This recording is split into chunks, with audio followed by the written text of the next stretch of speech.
मेरे प्यारे अधिवक्ता साथियों, आप सभी को यह सूचित करते हुए कि भी जस्ट ए टाइम घड़ी में 1:40 हुए हैं, 1:45 बजना चाहते हैं।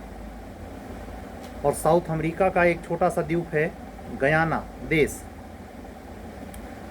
जहाँ पर एक लंबी आस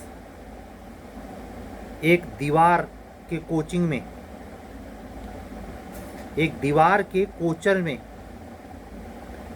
हम बात कर रहे हैं भारतीय क्रिकेट टीम के कोच राहुल द्रविड़। उनको क्या कहा जाता?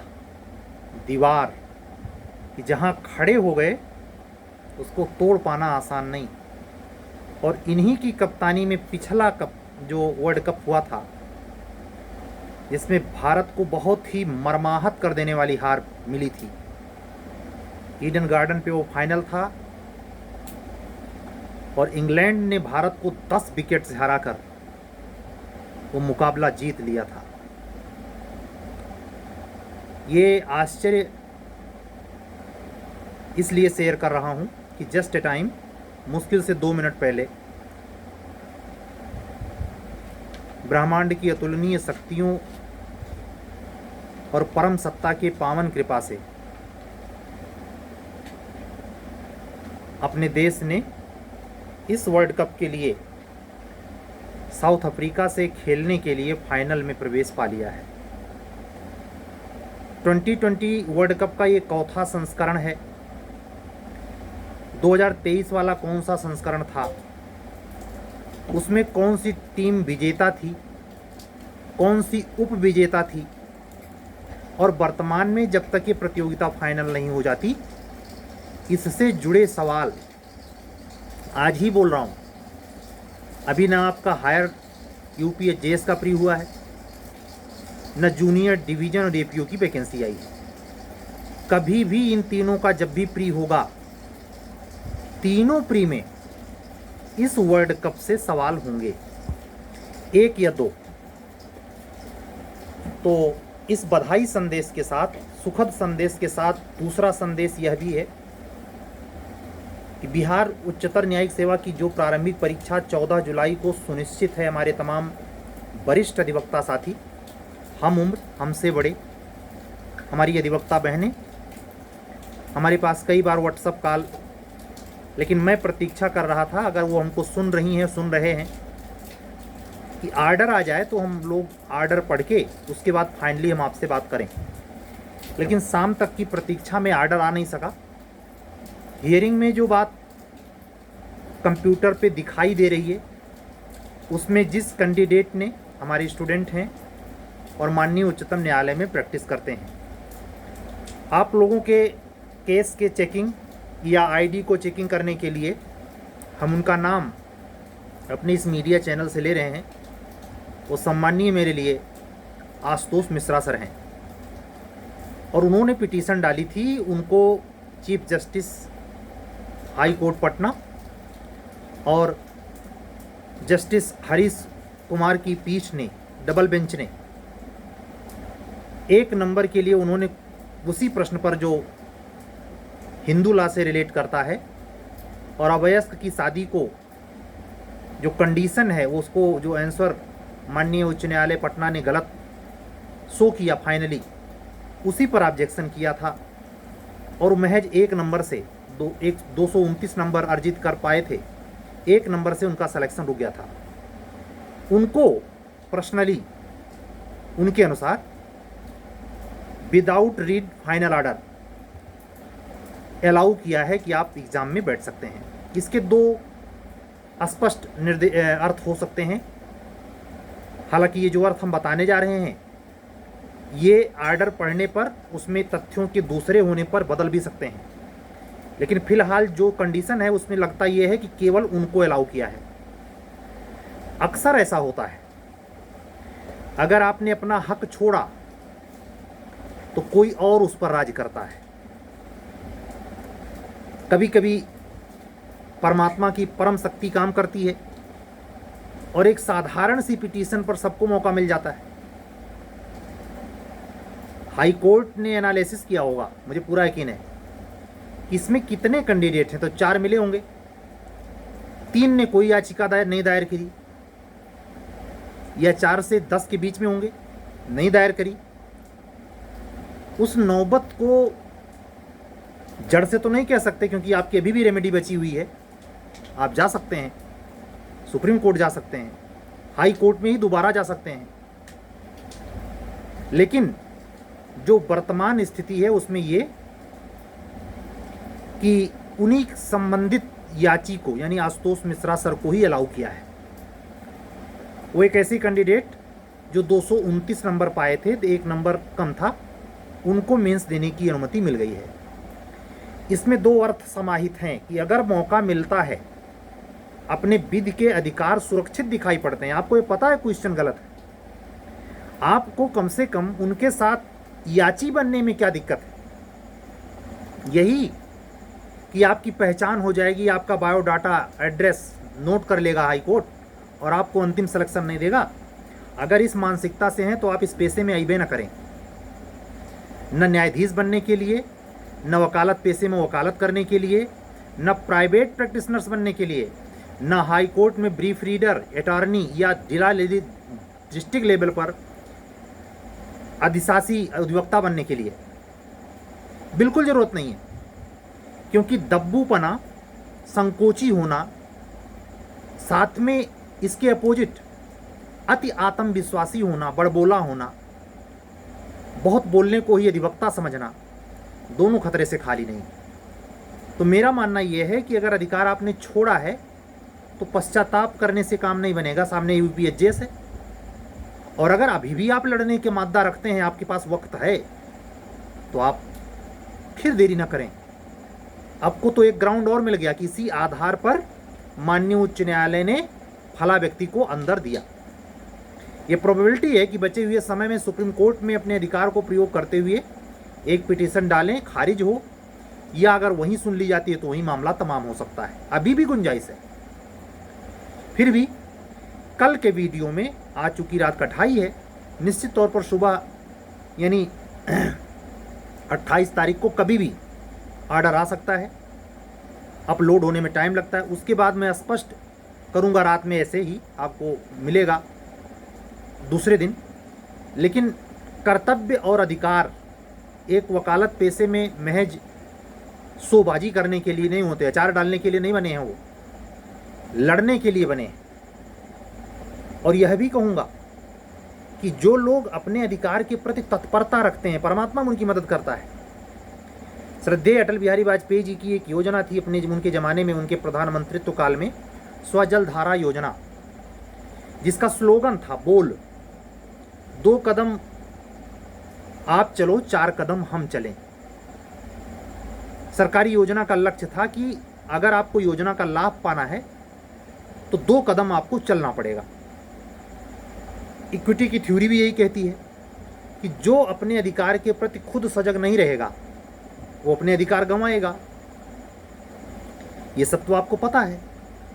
तो दब्बूपना, संकोचपना बहुत मामलों में आपको, आप देखें जब कोई चीज़ सार्वजनिक रूप से लुटाई जा रही हो तो पाता कौन है?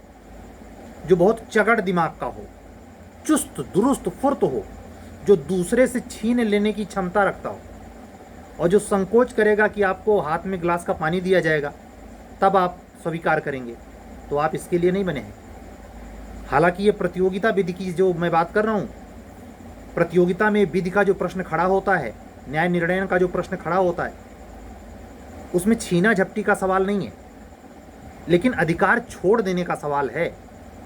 और जिन लोगों ने इसमें पिटिशनर में मतलब अपना हक होते हुए याची बनना पसंद नहीं किया, एक दृष्टि से देखा जाए वो हक नहीं रखते कि इसमें इस निर्णय के तहत वो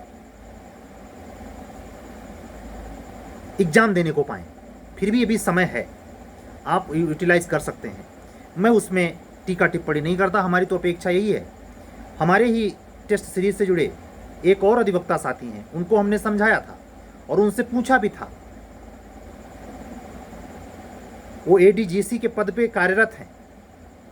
मैंने उनको समझाया कि आप प्रतीक्षा कर सकते हैं, 1 नंबर से अलाउ करने की संभावना 99% है, लेकिन वो भी समझ सकते हैं और मैं भी यहाँ से समझाने की कोशिश करूँगा कि 1% ये भी संभावना थी कि केवल पिटिशनर को अलाउ करे, और वही किया।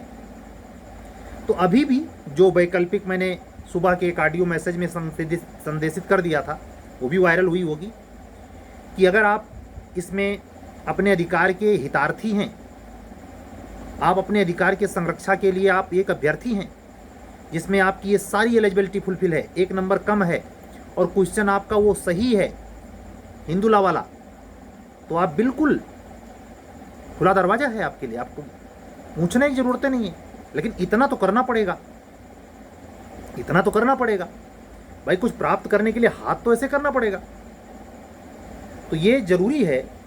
ये एक छोटा सा संदेश महत्वपूर्ण ये भी था, ये भी मैंने आपको शेयर किया। रही बात कंटिन्यूअस चलती हुई सीरीज, तो कल की डेट यानी 27 तारीख के एग्जैक्ट डेट पर 10 टेस्ट कंप्लीट हुए हैं, कॉन्ट्रैक्ट लास्ट था।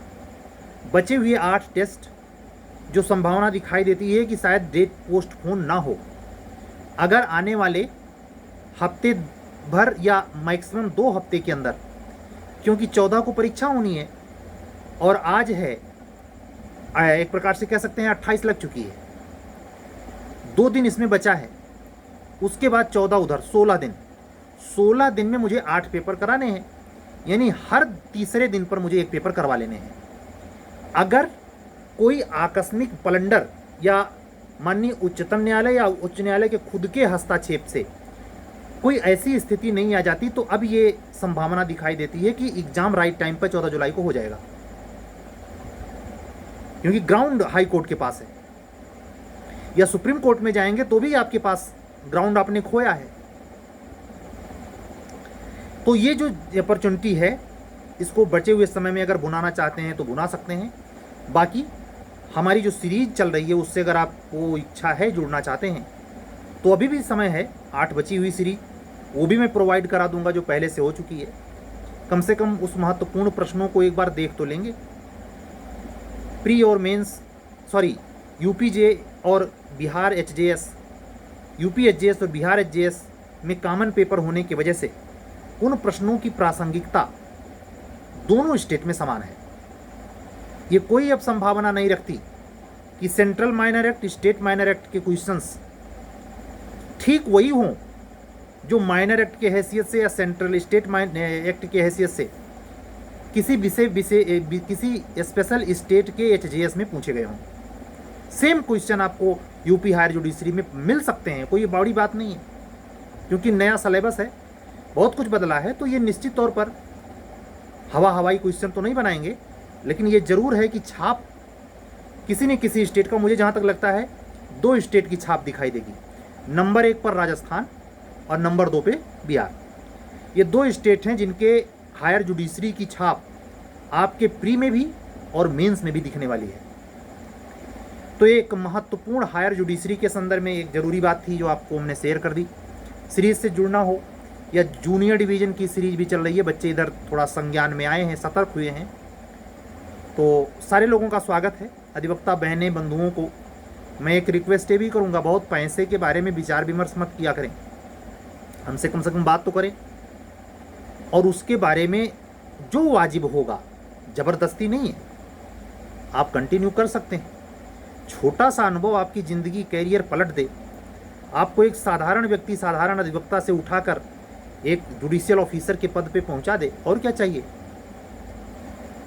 आप जानते हैं ये इस सेक्टर की तीनों जॉब, अभियोजन अधिकारी की भी, जूनियर डिवीज़न में सिविल जज की और अपर जिला जज की, ये तीनों जॉब किसी भी विभाग में, एग्जीक्यूटिव फील्ड की बात कर रहा हूँ, चाहे सबसे लोअर नायब तहसीलदार का पद हो, चाहे सबसे हाईएस्ट एसडीएम का पद हो, टीचिंग लाइन में सबसे नीचे प्राइमरी बेसिक का टीचर हो, यूनिवर्सिटी में पढ़ाने वाला असिस्टेंट प्रोफेसर हो।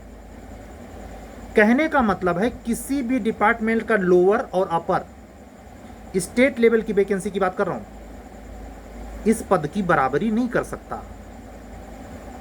ये पावर की पोस्ट होती है तीनों, आप तो जानते ही हैं। लेकिन ये वीडियो बिल्कुल न्यू कमर बच्चे सुनते हैं जिनको बहुत क्राइटेरिया नहीं पता है, सिर्फ ला करके भी मैंने उन बच्चों को ग्रुप में रखा है एक ही शर्त पे, उसमें मैसेज मत करना।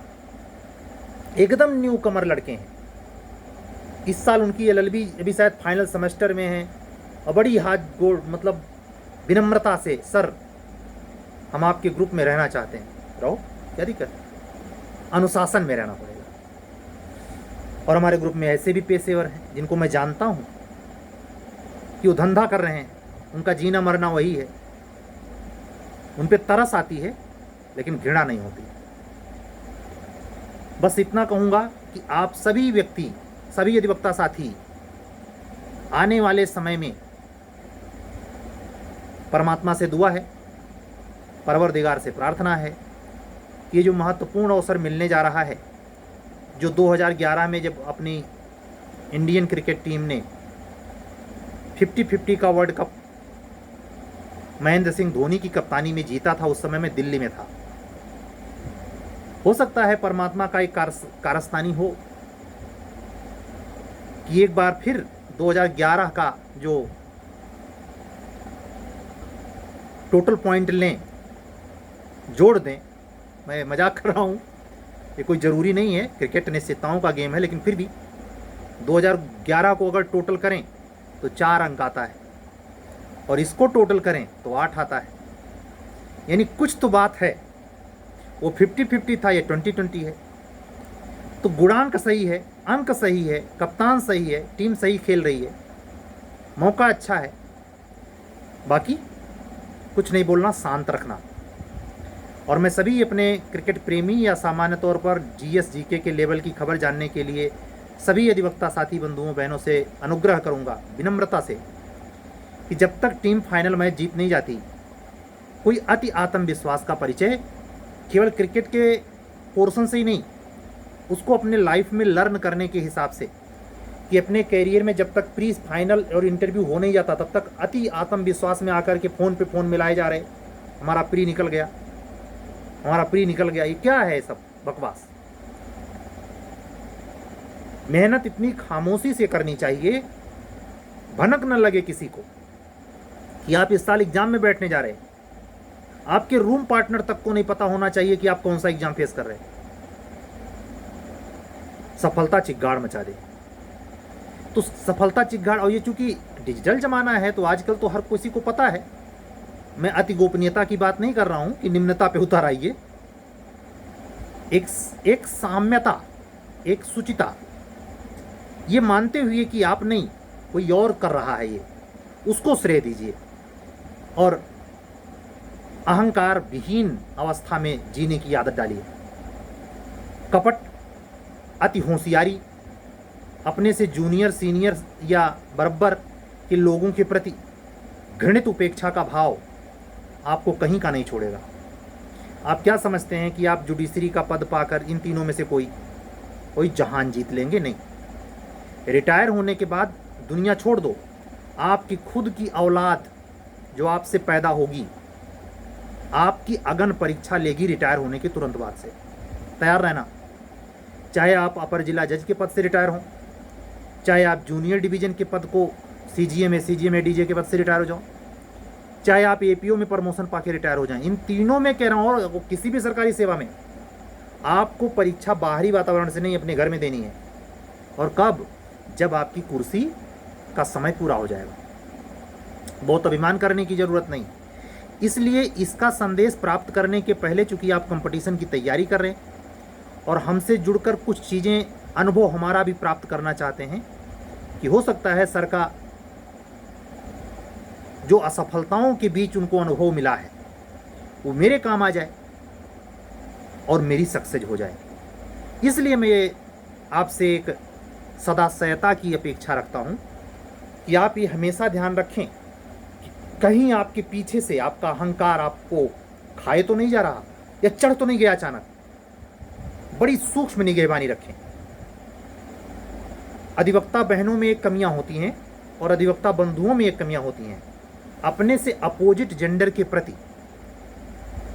अति से ज़्यादा इम्पोर्टेंस, ये जिसमें भी हो और हमारे सीरीज से जुड़ा हो, जुड़ना चाहता हो, ये अपनी आदत पे कंट्रोल करे। अति नहीं होनी चाहिए, एक सामान्य दर्जे तक बस। इससे अधिक आप अगर ऐसे हैं, अत्यधिक इंपॉर्टेंस देते हैं, खतरा है, आपकी नाव यहीं डूबेगी। और आप अगर ईमानदारी से परीक्षण करेंगे तो पाएंगे आपको और किसी ने नहीं डुबोया, आपका यही अति इंपॉर्टेंस देना। जनरल वे कंपटीशन किसी का सगा नहीं होता। मैं ऐसा, मेरे परिवार का ऐसा संस्कार है, जॉइंट फैमिली हमारी है। हालांकि मेरे व्यक्तिगत निर्णय कुछ ऐसे रहे जिससे परिवार में कुछ अलग थॉट रखना एक वैसा रहा, लेकिन इतना हिंट कर रहा हूं कि मैंने अपने लाइफ में कभी जाना ही नहीं था कि एक ही परिवार का 2 सदस्य, सगा भाई सगा बहन एग्जाम में बैठे और अगर भाई का सिलेक्शन हो जाए तो बहन जी भर के रोए और उसके असफलता की कामना करे। ये जब मैं देखता हूं तो मुझे आश्चर्य होता है, लेकिन ये भी मुझे आश्चर्य होता है कि ये नॉर्मली घरों में घट रहा है। जेलसी सगों में, सगी 2 बहनों में, सगे 2 भाइयों में, ये कट्टरता, ये अपनापन, ये सेल्फिश नेचर से कटी। मैंने ऐसे देखा है जिन राज्यों में मैं रहा हूं किराए पे कमरे लेके, फैमिली अगर नीचे रह रही है मकान मालिक की, उनकी 3 बहुएं हैं। एक बहू अपना पूरा सामान उठा के ले जा रही है, दूसरे को इसलिए नहीं छूती है क्योंकि उसका गंदा है, और रहने को तीनों एक ही छत के नीचे रह रहे हैं। ऐसे विचित्र कंपटीशन और सामाजिकता की दुनिया में कोई ताजुब नहीं कि आप मुझसे सीरीज से बड़े जुड़े हैं, लेकिन आप अपने परिवार में अपने परिवार के लोगों की ही मार झेल रहे हो।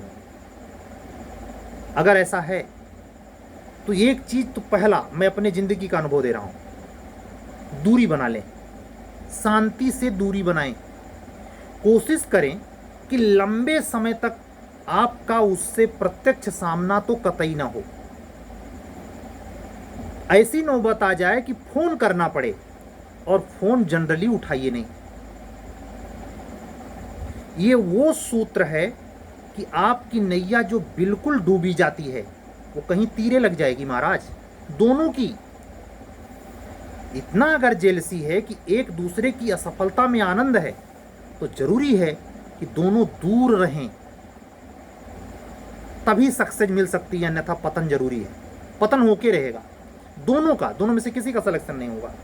और आप जब डिपार्टमेंट संभालेंगे तो आपके सामने अगर कोई जॉइंट फैमिली या एकाकी फैमिली का विवाद आया, मान लीजिए फैमिली कोर्ट के एडीजे बना दिए गए, आप में वो संस्कार नहीं है कि आप जॉइंट फैमिली का प्रेम रहस्य जाने। आपने तो बचपन से यही देखा है ना कि बस अपना अपना अपना। तो आपको ये सेंटिमेंटल पॉइंट जब पता नहीं होगा तो फैमिली कोर्ट में क्या खाक आप सामंजस्य स्थापित करा पाएंगे, परिवार बचा पाएंगे? इसीलिए पुराने जमाने का जो जॉइंट फैमिली था वो एक कसरत भरा, संघर्ष भरा, इतनी बाधाएं, इतना ओपन लेस सिचुएशन, उसको आज भी आपका, जब आप मीडिएशन सेंटर हाई कोर्ट तक आते हैं लड़ते लड़ते, तो आपका वकील मीडिएशन सेंटर बनाया किस लिए गया है? फैमिली कोर्ट की अवधारणा क्या है? किसी भी प्रकार परिवार टूटने से बचाओ। मैं तो कई वर्डिक्ट हाई कोर्ट लेवल पर, अग्रवाल साहब का वो नाम मैं भूल रहा हूँ, रिटायर हो गए मध्य प्रदेश में, और पटना हाई कोर्ट के कई वर्डिक्ट हमने स्पष्ट सुने, ओपनली कोर्ट में कहते हुए न्यायमूर्ति महोदयों को पाया कि वो ये ज़्यादा नहीं ध्यान दे रहे हैं कि पर्सनल इंटरेस्ट क्या है, वो ज़्यादा इस पर फोकस कर रहे हैं किसी प्रकार चाहे जैसा है परिवार बच जाए। कई मामलों में ऐसा भी होता है कि परिवार बचाना बिल्कुल जरूरी नहीं है। मेरे कहने का अर्थ ये है कि अगर आपकी परवरिश बिल्कुल अकेले अकेले मजे वाली हुई है और इत्तेफाक से आप निश्चित उस वाले व्यक्ति से पहले सेलेक्ट होंगे, आप विभाग के लिए, न्याय विभाग के लिए बोझ हैं। अगर आप में ये सेंटीमेंटल पॉइंट पनपा नहीं, ट्रेनिंग में नहीं कराई जाती, जेटीआरआई में ये ट्रेनिंग नहीं कराई जाती कि सिचुएशन कैसी होगी, मूट कोर्ट नहीं लगाया जाता जेटीआरआई में, बल्कि इससे बेटर ट्रेनिंग तो मैं उनकी मानता हूं जो आईएएस आईपीएस बनते हैं। लगभग 1.5 साल 2 साल ट्रेनिंग चलती है। ये तो मैंने देखा जेटीआरआई में खाली फोटो खिंचा रहे हैं, एडीजे बनने गए हैं। मैं तो माननीय उच्च न्यायालय से विनम्र रिक्वेस्ट करूंगा, ये ट्रेनिंग ऐसी बदल दीजिए और ट्रेनिंग में छुरा लटका दीजिए कि एडीजे सिलेक्शन होके जाएंगे भी तो जेटीआरआई से फेल भी किए जाएंगे, नौकरी से बाहर। निचली अदालतों का खस्ता हाल जूनियर अफसरों के कमजोर नहीं, ये जो एडीजे बन के गए हैं इन्होंने भी नैया बेड़ा गर्क कर रखा है, कुछ नहीं आता। मैं तो कितनी बार चैलेंज करता हूं भाई।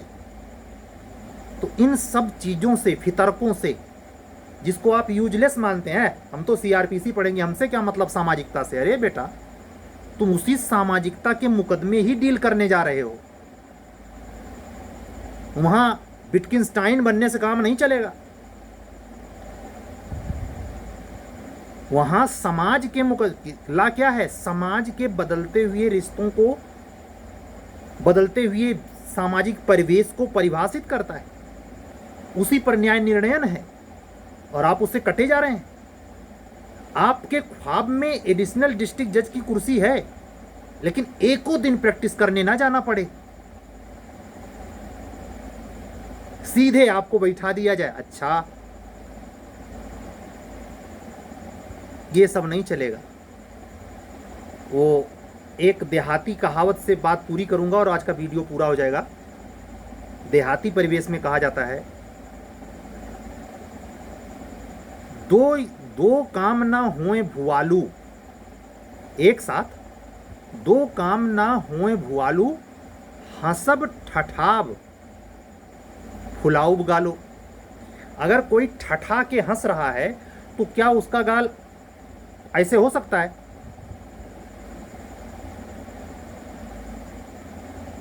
इसलिए जिस परिवेश में आप पैदा हुए, आपके पापा न्यायिक अधिकारी, आपको झोंक दिया, सारी बुद्धि लगा दी कि लड़के को हम सीधे पहुंचा देंगे, न्यायमूर्ति बना देंगे। ऐसे नहीं होता।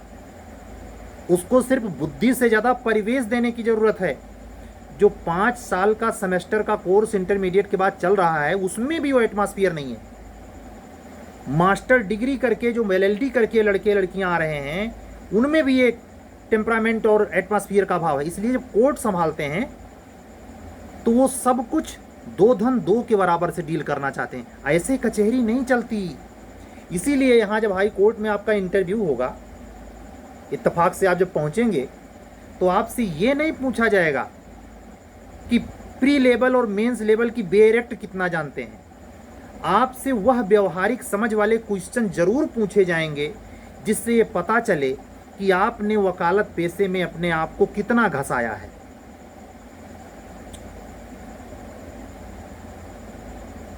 इसलिए बहुत इंपॉर्टेंट है। और जूनियर डिवीजन में भी जो दबाव बना हुआ है, जिसके कारण आपकी वैकेंसी डिले चल रही, 2 साल के अनुभव की बहु प्रतीक्षा है।